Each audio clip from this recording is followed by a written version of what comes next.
अभी आपको बराह रास्त लिए चलते हैं। कौमी असम्बली का इजलास जारी है और वफाकी वजीर हवाबाजी गुलाम सरवर इजहार ख्याल कर रहे हैं। पोजीशन दी जाती है 1500 से 3000 फुट पर वो टच डाउन कर सकता है। जहाज की रनवे की टोटल लेंथ होती है 11,000 और 1500 से 3 के उसके स्टार्टिंग पॉइंट पे 1500 से लेके 3000 तक वो टच डाउन करना चाहिए। असूलन गाइडलाइंस दी गई हैं, लेकिन जहाज लैंडिंग गियर के बगैर ये सारी चीजें सेल्फ एनालिसिस, लेकिन जो हकीकत पे मबनी है, ये तो मीडिया में पहले भी चीजें चल रही हैं कि विदाउट लैंडिंग गियर्स जहाज 4500 फुट पर लैंडिंग गियर के बगैर इंजन पर टच डाउन करता है। उसके इंजन 3 बार, वो वीडियो मेरे पास मौजूद हैं, 3 बार जहाज लगता है, फिर जंप लेता है, फिर लगता है, फिर जंप लेता है और तकरीबन जहाज 3000 से 4000 फुट तक रनवे पर रगड़े खाता रहा। इस रगड़े खाने के बावजूद, जिसमें इंजन काफी हद तक डैमेज हो गया, उसी दौरान पायलट ने दोबारा जहाज को उठा लिया। उसे इंस्ट्रक्शंस ना उसने ली ना उसे दी गई। इसमें भी कोताही दोनों साइड से थी। एटीसी की भी कोताही है, कंट्रोल टावर की भी कोताही है कि उसने जहाज को जब इंजन पे टच डाउन करते हुए देखा, इंजन से आग निकलते हुए देखी, तो उसे भी इन्फॉर्म करना चाहिए था, लेकिन कंट्रोल टावर ने पायलट को भी इन्फॉर्म नहीं किया। यहां कोताही उसकी भी थी और पायलट ने जहाज दोबारा टेक ऑफ कर लिया। जहाज जब दोबारा टेक ऑफ किया तो दोनों इंजन डैमेज हो चुके थे। फिर पायलट ने लैंडिंग के लिए दोबारा अप्रोच की इजाजत चाही, लेकिन बदकिस्मती से जो अप्रोच उसे दी गई, जो हाइट उसे बताई गई, ना वो अप्रोच तक पहुंच सका, ना उस हाइट तक पहुंच सका और सिविल आबादी पर बदकिस्मती से वो जहाज गिर गया। और जिन लोगों की भी हलाकतें हुई, जहाज गिरने के बाद हुई, जहाज में आग लगने के बायस हुई। जो 2 सर्वाइवर हैं उनसे मेरी मुलाकात खुशकिस्मत तरीन है। एक ही बात मैं जरूर कोट करनी चाहूंगा और जो हकीकत पे मबनी है कि जब उसकी कुर्सी मकान किसी की छत पे गिरी, उसकी पूरी सीट इंक्लूडिंग सीट बेल्ट बांधी हुई।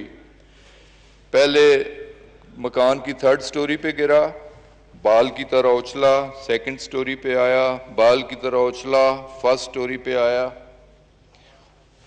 इतने जोर से उसकी, लेकिन वो स्ट्रेट सीट ही पे बैठा रहा, सीट बेल्ट के साथ बैठा रहा।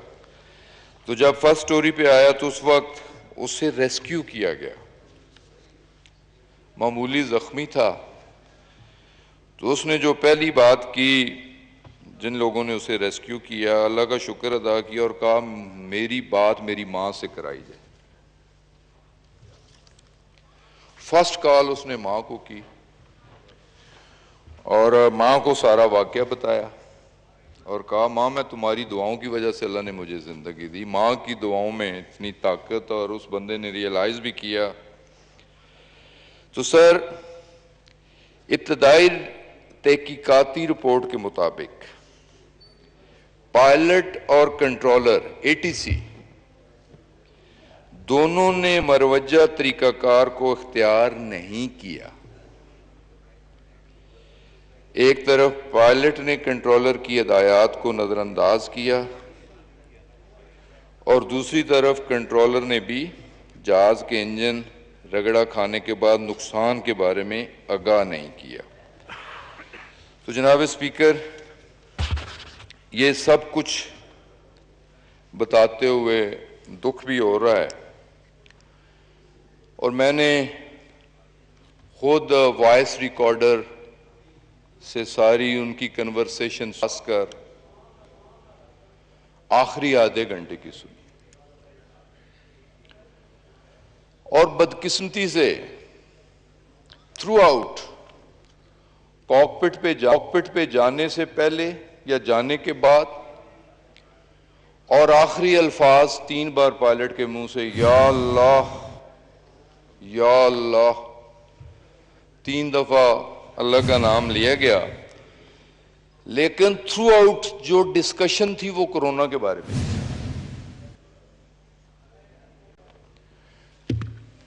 पायलट और को पायलट फोकस्ड नहीं थे, उनके ज़हन पे कोरोना सवार था, उनकी फैमिली मुतासिर थी और वो कोरोना ही की डिस्कशन कर रहे थे। लैंडिंग में आया, लैंडिंग पोजीशन पे आया तो कंट्रोल टावर ने उसे मना किया कि आप ज्यादा हाइट पे हैं, आप नीचे आएं। तो बड़ी जल्दी में उसने उसकी कॉल सुनी और उसने कहा यार मैं मैनेज कर लूंगा, और फिर कोरोना से बात शुरू कर दी। एक ओवर कॉन्फिडेंस था बदकिस्मती से, और वो फोकस नहीं था, उसकी कंसंट्रेशन नहीं थी। और ये बात बताते हुए भी दुख हो रहा है कि जहाज मुकम्मल तौर पे ठीक था और ऑटो लैंडिंग पे लगा हुआ था। ऑटो लैंडिंग से भी पायलट ने डिसएंगेज किया, ऑटो से निकाला, मैनुअल पे लाया, 30 डिग्री पे आना था, 60 डिग्री पे डाइव लगाई और बदकिस्मती से ये वाकया पेश आया। मैं तो पायलट के घर भी गया, उसके वालिद, उसके भाई मेरे अच्छे जानने वाले। पायलट की फिटनेस पे, उसकी कारकर्दगी पे, जितनी उसने फ्लाइट्स की, इंतहाई तजर्बेकार पायलट था।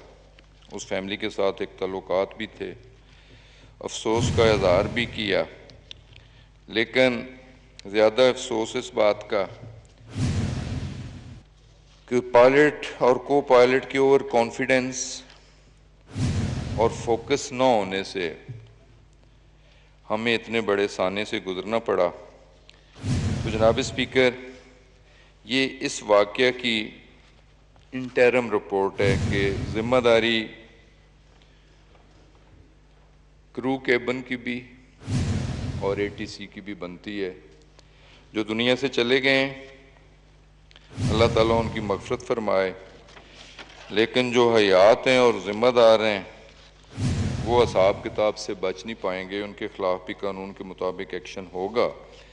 लेकिन मुकम्मल रिपोर्ट इंशाअल्लाह ताला 1 साल के अंदर, इसी साल मुकम्मल रिपोर्ट भी दे दी जाएगी। लेकिन मैंने जैसे कहा था कि मैं इसके अलावा जो नियर पास्ट में 4 एक्सीडेंट्स हुए, एक 2010 में इस्लामाबाद ही के अंदर मेरी नज़रों के सामने एयर ब्लू का जहाज बरगला की पहाड़ियों से टकराया। दूसरा वाकया 2012 में इस्लामाबाद ही के गिरदोनवा में बोजा एयरलाइन की एक फ़्लाइट, ये वाकया 20 अप्रैल 2012 का था। तीसरा बदकिस्मत वाकया ATR की एक फ़्लाइट PK605 जो चित्राल से आ रही थी, हवेलियां के करीब हादसे का शिकार हुई। और चौथा वाकया जो गिलगित में भी इस तरह की एक क्रैश लैंडिंग हुई और हाइट से हुई, और ऑलमोस्ट वही गलती जो कराची के वाकया में हुई पायलट से, वही गलती गिलगित के वाकया से भी हुई। लेकिन क्रैश लैंडिंग तो हुई, लेकिन गिलगित वाक़या में तमाम पैसेंजर महफूज रहे, जहाज़ तबाह हो गया। वो इंक्वायरी भी अंडर प्रोसेस है। इंशाअल्लाह ताला मुकम्मल इंक्वायरी इसी साल में वो भी पेश कर दी जाएगी। लेकिन इसमें भी कोताही या जिम्मेदारी पायलट की थी जिसने क्रैश लैंडिंग की। लेकिन जो वाक़या चित्राल फ्लाइट का है वो खालिस्तन तकनीती नोयत का है। उसमें पायलट की गलती नहीं थी, उसमें जहाज के इंजन्स में कोई तकनीकी खराबी थी और वो इतनी कॉम्प्लिकेटेड है कि अभी तक इस जहाज के इंजन टीएसबी कंपनी है, को कनाडा की उसने बनाए, अभी तक वो भी किसी नतीजे पे नहीं पहुंच सके उस कॉम्प्लिकेशन की वजह से। लेकिन ये भी हमारी कमिटमेंट है कि इंशाअल्लाह अगस्त तक इंक्वायरी इसकी मुकम्मल हो चुकी है। अब उसी जो बैनुल-अक़वामी अदारे हैं उनसे वेटिंग के लिए भिजवाई गई है, उसे भी इंशाअल्लाह पेश कर दिया जाएगा। लेकिन दो वाक़या, एयर ब्लू का वाक़या, उसका कंक्लूजन मैं आपके सामने रखना चाह रहा हूँ, और बोजा एयर का वाक़या, दोनों का कंक्लूजन और बड़ी क्लैरिटी के साथ।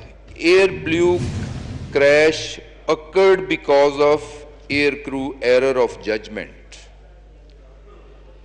lack of professional skills, violations of procedures and various breaches of flying discipline।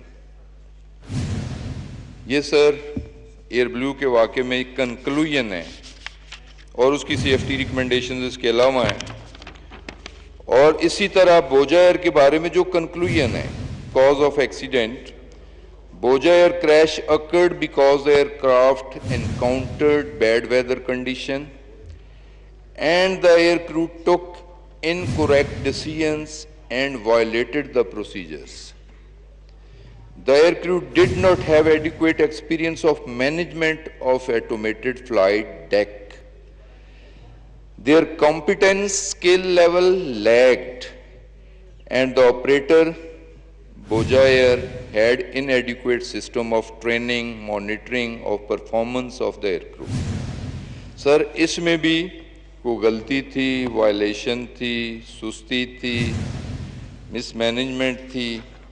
ये दोनों हादसे जो इस्लामाबाद के गिरदोनवा में हुए, पहले हादसे में 152 लोग शहीद हुए, दूसरे हादसे में 127 लोग शहीद हुए, और ये दोनों जहाज़ों का क्रैश भी पायलट्स की गलती की वजह से हुआ। सर ये सारी रिपोर्ट्स थी और साथ रिकमेंडेशंस भी थी। इसी बुनियाद पे हमने पायलट्स के बारे में जानना चाहा कि दुनिया में और भी एयरलाइंस हैं, जैसे दुनिया की बड़ी एयरलाइन एमिरेट्स एयरलाइन है, 300 जहाज़ों पे मुश्तमिल उसका फ्लीट है, 280 जहाज़ों पे। टर्किश एयरलाइन है, 300 जहाज़ों पे मुश्तमिल उसका फ्लीट है। नॉट अ सिंगल एक्सीडेंट, कोई ऐसी रिपोर्टेड एक्सीडेंट एक लैंडिंग में हुआ एमिरेट्स का दुबई में, लेकिन उसमें भी कोई ज़ख्मी या कैजुअल्टीज़ नहीं हुई। तो सर हमने इस पे जब ये सारी चीज़ें देखी तो कहा कि थोड़ा पायलट्स को भी चेक कर लिया जाए। ये सर दुख के साथ ये बात बतानी पड़ती है, चीफ जस्टिस ऑफ पाकिस्तान ने भी एक सुओ मोटो एक्शन लिया था और उसमें उन्होंने कहा था, हुक्म दिया था कि पीआईए के बारे में कि पीआईए के एम्प्लॉयज की डिग्रियां चेक करवाई जाए। एम्प्लॉयज में उनकी एडमिनिस्ट्रेशन भी शामिल थी, उनके पायलट्स भी शामिल थे, ग्राउंड हैंडलर, मैकेनिक्स, टेक्निकल लोग वो भी शामिल थे, और बहुत सारे लोगों की, हो सकता है मैं एग्जैक्ट फिगर्स बताऊं तो उसमें कोई गलती ना हो जाए, लेकिन 4 पायलट्स जिनकी डिग्रियां जेली थी। ये बदकिस्मती है हमारे मुल्क की। जेली डिग्रियां सियासतदानों पे भी, सरकारी एहलकारों पे भी, और अफसोस के साथ कहना पड़ता है कि हमारे अदारों में भी और सबसे दुख की बात है कि अदारों में भी मेरिट डिमेरिट नहीं देखा जाता। भाई अगर भर्ती किसी को कराना है तो उसकी डिग्री, उसकी क्वालिफिकेशंस तो प्रॉपर होनी चाहिए, जो कि नहीं थी, उनके खिलाफ एक्शन लिया। लाइसेंसेस के बारे में एक बात तो मैं दावे के साथ अवामुन्नास के साथ ताल्लुक है कि more than 90% licences, driving licences, वो LTV हो या HTV हो, ड्राइविंग लाइसेंस किसी इम्तहान देने की जरूरत नहीं है, पैसे दो और लाइसेंस मिल जाता है। ये 90% लाइसेंसेस इसी तरह। और 50 साल प्रैक्टिकल लाइफ में मैंने आज तक किसी एक्सीडेंट में किसी ड्राइवर को सजा होते हुए नहीं सुना, नॉट अ सिंगल। 10 बंदे मारो, 20 बंदे मारो, 50 बंदे मारो, कोर्ट से बरी होके आ जाओ। सर बदकिस्मती से ये कुछ, अगर एक पायलट जो कई 100 इंसानी जानों को लेकर हवा में उड़ता है वो क्वालिफाइड नहीं है, उसे भी सियासी बुनियादों पर भर्ती करवाया जाता है, उसका लाइसेंस भी फेक होता है। कितने दुख की बात है। ये बताते हुए मुझे दुख हो रहा है, बीइंग पाकिस्तानी दुख हो रहा है कि इसका इंपैक्ट क्या होगा। जो बात मैं करनी चाह रहा हूं, जो बात मैं करनी चाह रहा हूं, इसका इंपैक्ट क्या होगा। सर पाकिस्तान में टोटल 860 एक्टिव पायलट्स हैं, जिसमें PIA भी है, ब्लू भी है, सरीन भी है, एक्स शाइन एयरलाइन के भी हैं और कुछ चार्टर प्राइवेट क्लब्स के भी हैं। लेकिन दुख के साथ बताना पड़ता है, ये इंक्वायरी जो हमने फरवरी 2019 को शुरू की, एक हाई लेवल की इंक्वायरी बोर्ड बनाया, ग्रेड 22 का ऑफिसर उसे हेड कर रहा था। तो 860 पायलट्स के एग्जामिनेशन के उन्होंने पेपर दिए, कैसे कैसे दिए, तो उनमें से 262 ऐसे पाए गए कि उन्होंने खुद एग्जाम नहीं दिया, उनकी जगह किसी ने एग्जाम दिया। पैसे जैसे होता है आम आदमी के लिए होता है कि पैसे दे के एक डमी कैंडिडेट बिठा दिया जाता है। सर इससे बड़ी बदकिस्मती इस मुल्क की और क्या होगी। अदारों की बदकिस्मती क्या होगी। अदारों को पॉलिटिसाइज तो किया गया, अदारों में मेरिट की दजियां तो उड़ाई गई, सियासी बुनियादों पे लोगों को भर्ती तो किया गया, लेकिन आंखें बंद करके डिग्रियां भी जेली बनवा के दी गई और जेली लाइसेंस भी बनवा के दिए गए। अफसोस ज्यादा इस बात का। तो सर है तो ये दुख की बात, अफसोस की बात और सबसे बढ़ के शर्म की बात कि हम दुनिया को मुंह दिखाने के काबिल नहीं है कि हमारे पायलट्स, जिसमें से 262 आउट ऑफ 860, 30% ऑलमोस्ट, उनके लाइसेंसेस फेक हैं, लाइसेंसेस ठीक नहीं है, उन्होंने एग्जाम्स प्रॉपर नहीं दिए, खुद नहीं दिए, उनका वो फ्लाइंग एक्सपीरियंस नहीं है।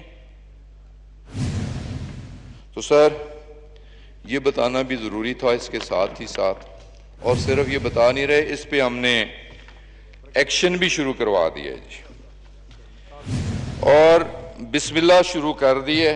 बिस्मिल्लाह करने के बाद मैं इस मुअज़्ज़ज़ ईवान में आया हूँ। 2 दिन मैंने इसीलिए लिए थे। फर्स्ट, कौमी क्रिकेटर मोहम्मद हफीज का निजी लैब से कोरोना टेस्ट मनफी आ गया है। मोहम्मद हफीज ने रिपोर्ट सोशल मीडिया पर शेयर भी की। मोहम्मद हफीज का कहना है कि वो खुद और अपने खानदान के अफराद का टेस्ट कराने निजी लैब गए। निजी लैब की रिपोर्ट के मुताबिक उनका कोरोना टेस्ट मनफी आ गया। कौमी क्रिकेटर मोहम्मद हफीज का निजी लैब से कोरोना टेस्ट मनफी आ गया। हाफिज शहबाज हमारे साथ मौजूद है, उनसे तफसीलात जानते हैं। हाफिज शहबाज बताइएगा इस हवाले से।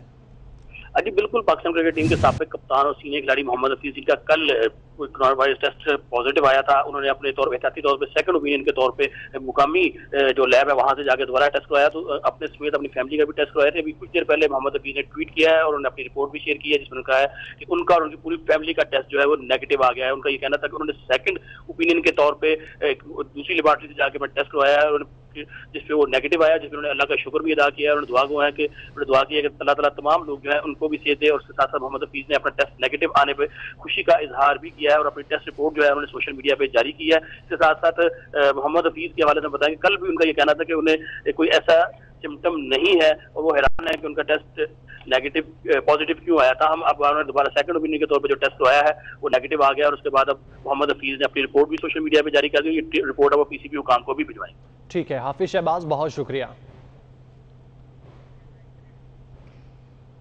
इससे पहले वफाकी वजीर गुलाम सरवर मीडिया से गुफ्तगू कर रहे थे, कौमी असम्बली में इजलास से खिताब कर रहे थे और इसी हवाले से मजीद बात करें। कौमी असम्बली के इजलास में वजीर हवाबाजी गुलाम सरवर ने तैयारा हादसे की इब्तदाई तहकीकाती रिपोर्ट पेश की है और गुलाम सरवर ने कहा कि पायलट को और को पायलट फोकस नहीं थे, दोनों पायलट्स अपने खानदान में कोरोना मरीजों पर गुफ्तगू कर रहे थे।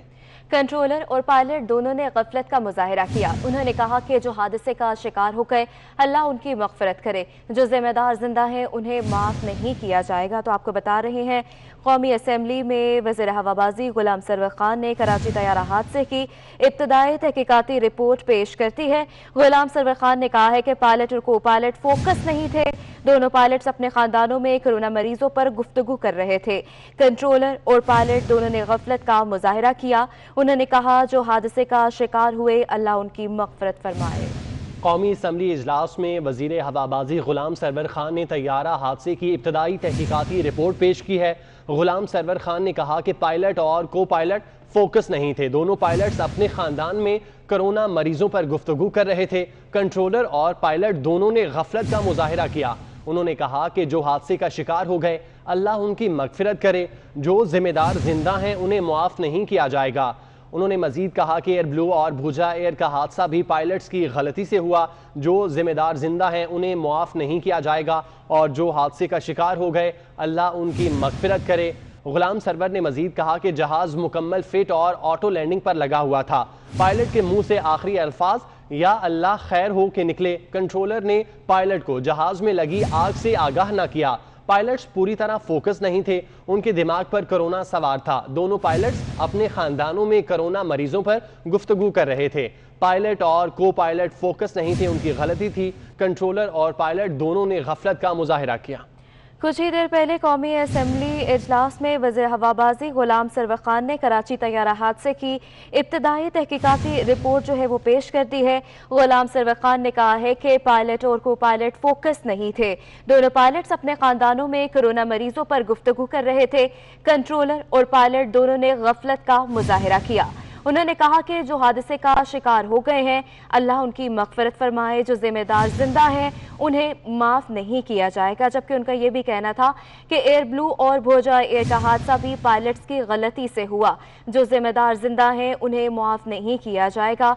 जो हादसे का शिकार हुए अल्लाह उनकी मगफरत फरमाए। जहाज मुकम्मल फिट और ऑटो लैंडिंग पर लगा हुआ था। पायलट के मुंह से आखिरी अल्फाज या अल्लाह खैर के निकले थे। उनका मजीद कहना है कि कंट्रोलर ने पायलट को जहाज में लगी आग से भी आगाह नहीं किया था। मियां वाली में मूसलाधार बारिश से नशेबी इलाके ज़ेरे आब आ गए। अंडरपास में पानी भर गया जिसमें कार फंस गई। शहरियों ने अपनी मदद आप के तहत कार सवारों को निकालना शुरू कर दिया है। तो आपको बता रहे हैं मियावाली में मूसलाधार बारिश से नशेबी इलाके ज़ेरे आब आ गए। अंडरपास में भी पानी भर गया है जिससे कार भी फंस गई है। शहरियों ने अपनी मदद आप के तहत कार सवारों को निकाला है। तो आपको अपडेट कर रहे हैं अहम खबर से। मियावाली में मूसलाधार बारिश से नशेबी इलाके ज़ेरे आब आ गए हैं।